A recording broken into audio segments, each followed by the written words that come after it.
The Star by H.G. Wells.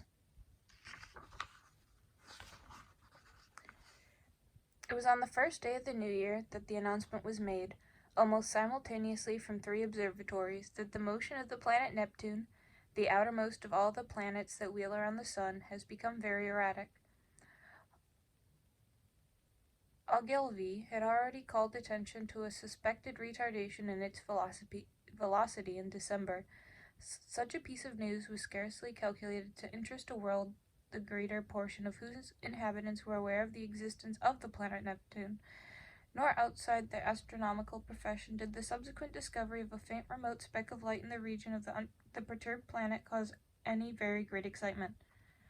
Scientific people, however, found the intelligence remarkable enough, even before it became known that the new body was rapidly growing larger and brighter, that its motion was quite different from the orderly progress of the planets, and that the deflection of Neptune and its satellite was becoming now of an unprecedented kind. Few people without a training in science can realize the huge isolation of the solar system.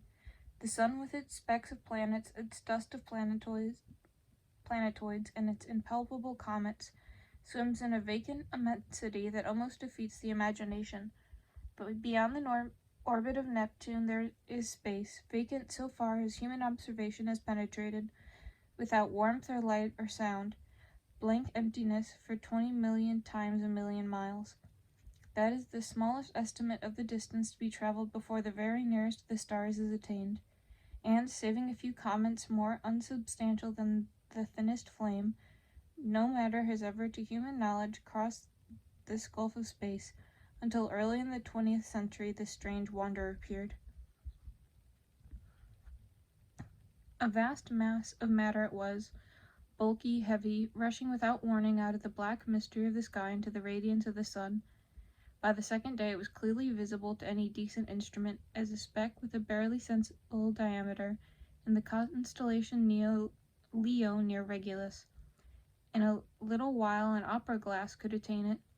On the third day of the new year the newspaper readings of 2 hemispheres were made aware for the first time of the real importance of this unusual apparition in the heavens.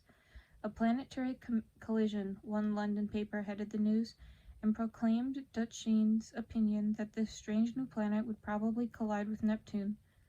The leader writers enlarged upon the topic, so that in most of the capitals of the world, on January 3rd, there was an expectation, however vague, of some imminent phenomenon in the sky, and as the night followed the sunset round the globe, thousands of men turned their eyes skyward to see.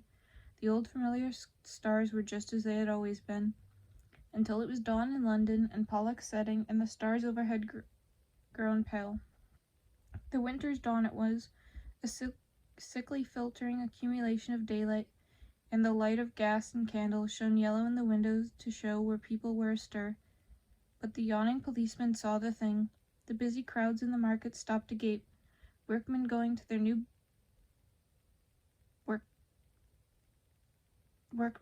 their work betimes, milkmen, the drivers of news carts, dissipation going home jaded and pale, hopeless wanderers, sentinels on their beats, and in the country laborers trudging afield, poachers slinking home. All over the dusky, quickening country could be seen, and out at sea by seamen watching for the day, a great white star come suddenly into the western sky. Brighter it was than any star in our skies, brighter than the evening star at its brightest. It still glowed out white and large, no mere twinkling spot of light, but a small, round, clear, shining disk, an hour after the day had come. And where science has not reached, men stared and feared, telling one another of the wars and the pestilences that are foreshadowed by these fiery signs in the heavens. Sturdy Boers, husky Hottentots, Gold Coast Negroes, Frenchmen, Spaniards, Portuguese stood in the warmth of the sunrise watching the setting of this strange new star.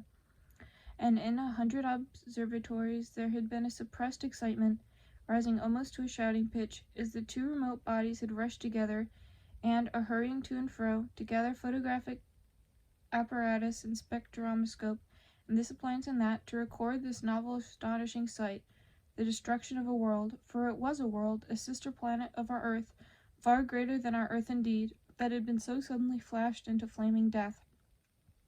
Neptune it was had been struck, fairly and squarely, by the strange planet from outer space, and the heat of the concussion had incontinently turned two solid globes into one vast mass of incandescence. Round the world that day, 2 hours before the dawn, went the pallid great white star, fading only as it sank westward and the sun mounted above it. Everywhere men marveled at it, but of all of those who saw it, none could have marveled more than those sailors, habitual watchers of the stars, who far away at sea had heard nothing of its advent, and saw it now rise like a pygmy moon, and climb zenithward, and hang overhead, and sink westward with the passing of the night.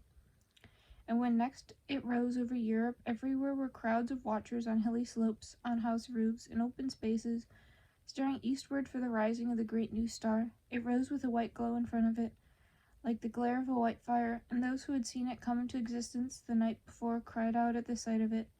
"It is larger," they cried. "It is brighter." And indeed the moon at a quarter full and sinking in the west was in its apparent size beyond comparison, but scarcely in all its breadth had it as much brightness now as the little circle of the strange new star. "It is brighter," cried the people clustering in the streets, but in the dim observatories the watchers held their breath and peered at one another. "It is nearer," they said, "nearer."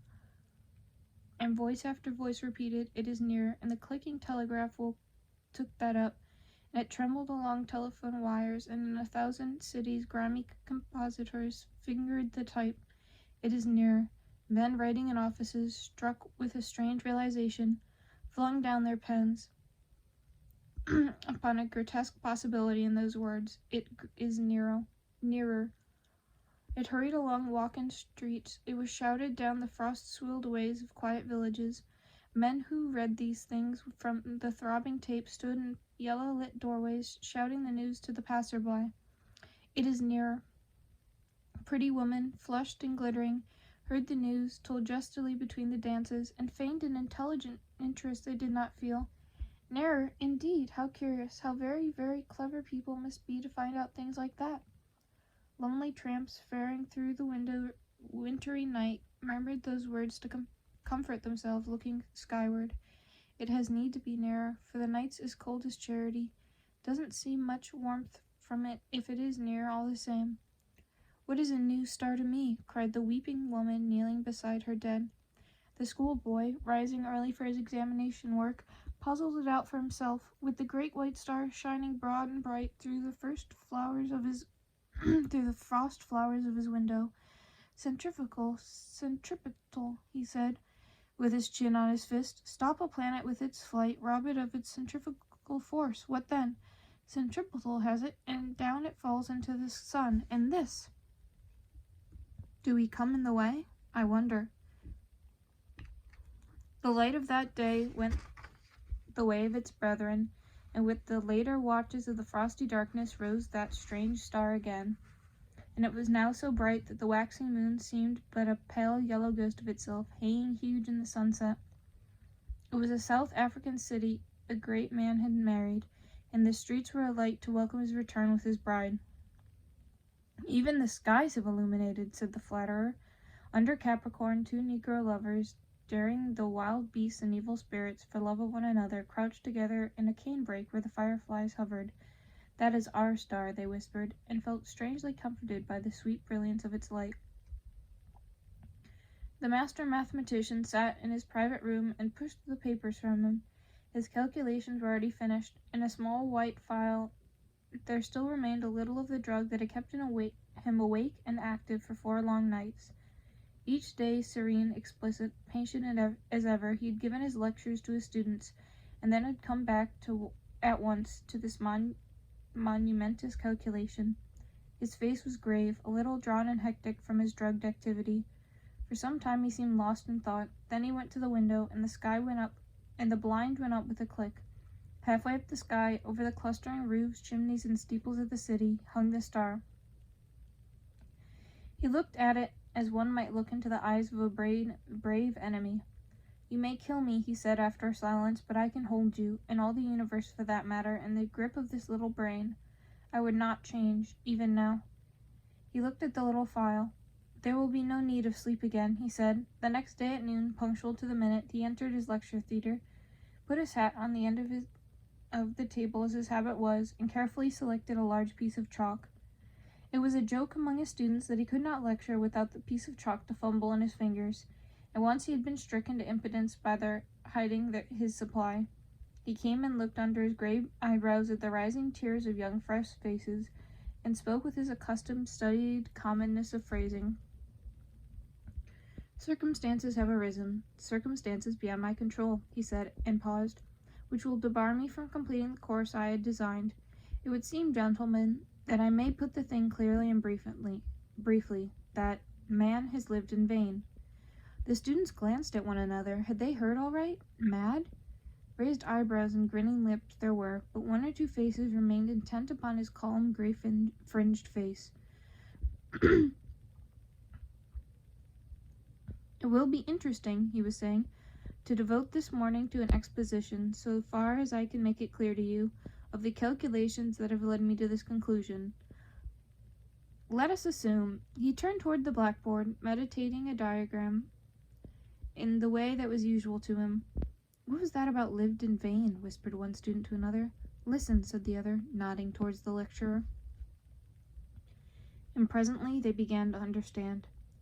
That night the star rose later, for its proper eastward motion had carried it some way across Leo towards Virgo, and its brightness was so great that the sky became a luminous blue as it rose, and every star was hidden in its turn, save only Jupiter near the zenith, Capella, Aldebaran, Sirius, and the pointers of the Bear. It was very white and beautiful, in so many parts of the world that night a pallid halo encircled it about. It was perceptibly larger. In the clear refractive sky of the tropics, it seemed as if it were nearly a quarter the size of the moon. The frost was still on the ground in England, but the world was as brightly lit as if it were midsummer moonlight. One could see to read quite ordinary print by that cold clear light, and in the cities the lamps burnt yellow and wan. And everywhere the world was awake that night, and throughout Christendom a sombre murmur hung in the keen air above the countryside like the belling of bees in the heather, and this murmurous tumult grew to a clangor in the cities. It was the tolling of the bells in the million belfry towers and steeples, summoning the people to sleep no more, to sin no more, but to gather in their churches and pray. And overhead, growing larger and brighter as the earth rolled on its way and the night passed, rose the dazzling star. And the streets and houses were alight in all the cities, the shipyards glared, and whatever roads led to high country were lit and crowded all night long. And in all the seas about the civilized land, ships with throbbing engines and sails, ships with bellying sails, crowded with men and living creatures, were standing out to ocean in the north. For already the warning of the master mathematician had been telegraphed all over the world and translated into 100 tongues. The new planet and Neptune, locked in a fiery embrace, were whirling headlong, ever faster and faster toward the sun. Already, every second, this blazing mass flew 100 miles, and every second its terrific velocity increased. As it flew now, indeed, it must pass 100 million miles wide of the earth and scarcely affect it. But near its destined path, as yet only slightly perturbed, swung the mighty planet Jupiter and his moons, sweeping splendidly round the sun. Every moment now the attraction between the fiery star and the greatest of the planets grew stronger, and the result of that attraction, inevitably Jupiter would be deflected from its orbit into an elliptical path, and the burning star, swung by his attraction wide of its sunward rush, would describe a curved path, and perhaps collide with, and certainly pass very close to, our Earth. Earthquakes, volcanic outbursts, cyclones, sea waves, flood, and a steady rise in temperature to I know not what limit, so prophesied the master mathematician. And overhead, to carry out his words, lonely and cold and livid, blazed the star of the coming doom. To many who stared at it that night until their eyes ached, it seemed that it was visibly approaching. And that night, too, the weather changed, and the frost that had gripped all Central Europe and France and England softened towards a thaw. But you must not imagine, because I have spoken of people praying through the night, and people going aboard ships, and people fleeing towards mountainous country, that the whole world was already in terror because of the star. As a matter of fact, use and wont still ruled the world, and save for the talk of idle moments in the splendor of the night, 9 human beings out of 10 were still busy at their common occupations. In all the cities, the shops, save one here and there, opened and closed at their proper hours. The doctor and the undertaker plied their trades, the workers gathered in the factories, soldiers drilled, scholars studied, lovers sought one another, thieves lurked and fled, politicians planned their schemes. The presses of the newspapers roared through the night, and many a priest of this church and that would not open his holy building to further what he considered a foolish panic. The newspapers insisted on the lesson of the year 1000, for then too people had anticipated the end. The star was no star, mere gas, a comet, and were it a star, it could not possibly strike the earth. There is no precedent for such a thing. Common sense was sturdy everywhere, scornful, jesting, and a little inclined to persecute the obdurate fearful. That night, at 7:15 by Greenwich time, the star would be at its nearest to Jupiter. Then the world would see the turn things would take. The master mathematician's grim warnings were treated by many as so much mere elaborate self-advertisement. Common sense at last, a little heated by argument, signified its unalterable convictions by going to bed. So too barbarism and savagery, already tired of the novelty, went about their nightly business, and save for a howling dog here and there, the beast world left the star unheeded. And yet, when at last the watchers in the European states saw the star rise, an hour later, it is true, but no larger than it had been the night before. And there were still plenty awake to laugh at the master mathematician, to take the danger as it had passed. But hereafter the laughter ceased. The star grew. It grew with a terrible steadiness hour after hour, a little larger each hour, a little nearer the midnight zenith, and brighter, until it had turned night into a second day. Had it come straight to the earth instead of in a curved path, had it lost no velocity to Jupiter, it must have kept the intervening gulf in a day. It must have left the intervening gulf in a day. But as it was, it took 5 days altogether to come by our planet. The next night, it had become a third the size of the moon before it set to English eyes, and the thaw was assured. It rose over America near the size of the moon, but blinding white to look at, and hot, and a breath of hot wind blew now with its rising and gathering strength, and in Virginia and Brazil, down near the St. Lawrence Valley, it shone intermittently through a driving reek of thunderclouds, flickering violet lightning, and hail unprecedented. In Manitoba was a thaw and devastating floods, and upon all the mountains of the earth the snow and ice began to melt that night, and all the rivers coming out of high country flowed thick and turbid, and soon, in their upper reaches, with swirling trees and the bodies of beasts and men. They rose steadily in the ghostly brilliance, and came trickling over their banks at last, behind the flying population of their valleys. And along the coast of Argentina and up the South Atlantic the tides were higher than they had ever been in the memory of man, and the storms drove the waters in many cases scores of miles inland, drowning whole cities. And so great grew the heat during the night that the rising of the sun was like the coming of a shadow. The earthquakes began and grew until all down America from the Arctic Circle to Cape Horn, hillsides were sliding, fissures were opening, and houses and walls crumbled to destruction. The whole side of Cotopaxi slipped out in one vast convulsion, and a tumult of lava poured out so high and broad and swift and liquid that one day it reached the sea. So the star, with the waning moon in its wake, marched across the Pacific, trailed the thunderstorms like the hem of a robe, and the growing tidal wave that toiled behind it, frothing and eager, pouring over island and swept them clear of men. Until that wave came at last, in a blinding light, and with the breath of a furnace. Swift and terrible it came, a wall of water 50 feet high, roaring hungrily upon the long coasts of Asia, and swept inland across the plains of China. For a space the star, hotter now and larger and brighter than the sun in its strength, showed with pitiless brilliance the wide and populous country, towns and villages with their pagodas and trees, roads, wide cultivated fields, millions of sleepless people staring in helpless terror at the incandescent sky. And then, low and growing, came the murmur of the flood. And thus it was with millions of men that night, a flight none whither, with limbs heavy with heat and breath fierce and scant, and the flood like a wall swift and white behind, and then death.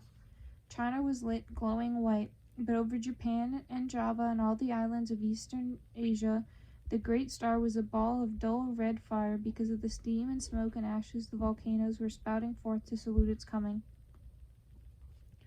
Above was the lava, hot gases and ash, and below the seething floods, and the whole earth swayed and rumbled with the earthquake shocks.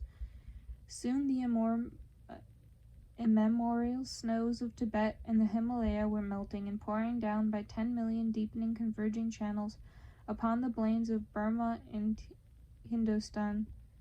The tangled summits of the Indian jungles were aflame in 1,000 places, and below the hurrying waters around the stems were dark objects that still struggled feebly and deflected the bloodied tongues of fire. And in a rudderless confusion a multitude of men and women fled down the broad riverways to that one last hope of men, the open sea. Larger grew the star, and larger, hotter, and brighter with a terrible swiftness now. The tropical ocean had lost its phosphorescence, and the whirling stream rose in ghostly wreaths from the black waves that plunged incessantly, speckled with storm-tossed ships. And then came a wonder. It seemed to those who in Europe watched for the rising of the star that the world must have ceased its rotation. In 1,000 open spaces of down and upland, the people who had fled thither from the floods and the falling houses and sliding slopes of hill watched for that rising in vain. Hour followed hour through a terrible suspense, and the star rose not. Once again men set their eyes upon the old constellations. They had counted lost to them forever. In England it was hot and clear overhead, though the ground quivered perpetually, but in the tropics Sirius and Capella and Aldebaran showed through a veil of steam, and when at last the great star rose near 10 hours late, the sun rose close upon it, and in the center of its white heart was a disk of black. Over Asia it was the star that had begun to fall behind the movement of the sky, and then suddenly, as it hung over India, its light had been veiled. All the plain of India, from the mouth of the Indus to the mouths of the Ganges, was a shallow waste of shining water that night, out of which rose temples and palaces, mounds and hills, black with people. Every minaret was a clustering mass of people, who fell one by one into the turbid waters, as heat and terror overcame them. The whole land seemed a wailing, and suddenly there swept a shadow across the furnace of despair, and a breath of cold wind, and a gathering of clouds out of the cooling air. Men looked up, near blinded at the star, saw that it was that a black disk was creeping across the light. It was the moon, coming between the star and the earth, and even as men cried to God at this respite, out of the east with a strange, implicable swiftness sprang the sun, and then star, sun, and moon rushed together across the heavens. So it was that presently, to the European watchers, star and sun rose close upon each other, drove headlong for a space, and then slower, and at last came to rest. Star and sun merged into one glare of flame at the zenith of the sky.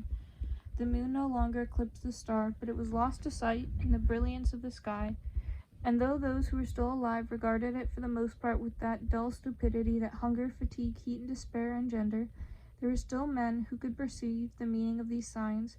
Star and earth had been at their nearest, had swung around one another, and the star had passed. Already it was receding swifter and swifter in the last stage of its headlong journey downward into the sun. And then the clouds gathered, blotting out the vision of the sky. The thunder and lightning wove a garment round the world.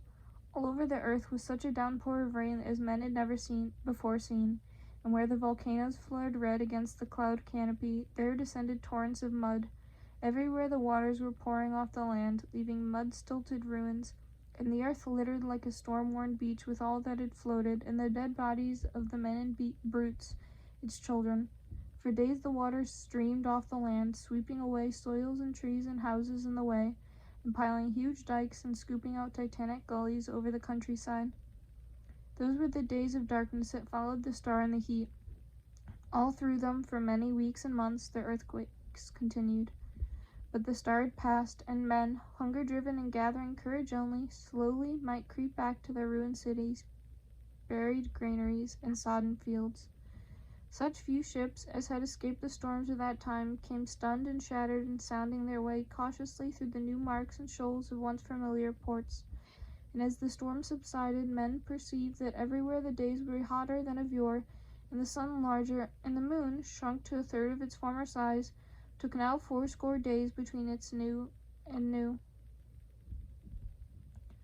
But of the new brotherhood that grew presently among men, of the saving of laws and books and machines, of the strange change that had come over Iceland and Greenland and the shores of Baffin's Bay, so that the sailors coming there were presently found them green and gracious, and could scarcely believe their eyes.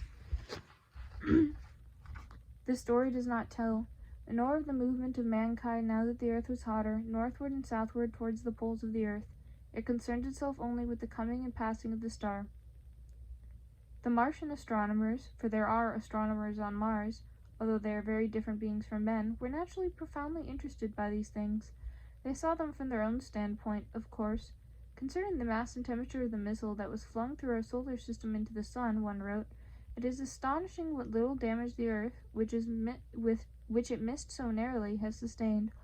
All the familiar continental markings and the masses of the seas remain intact, and indeed the only difference seems to be a shrinkage of the white discoloration, supposed to be frozen water, round either pole, which only shows how small the vastest of human catastrophes may seem, at a distance of a few million miles."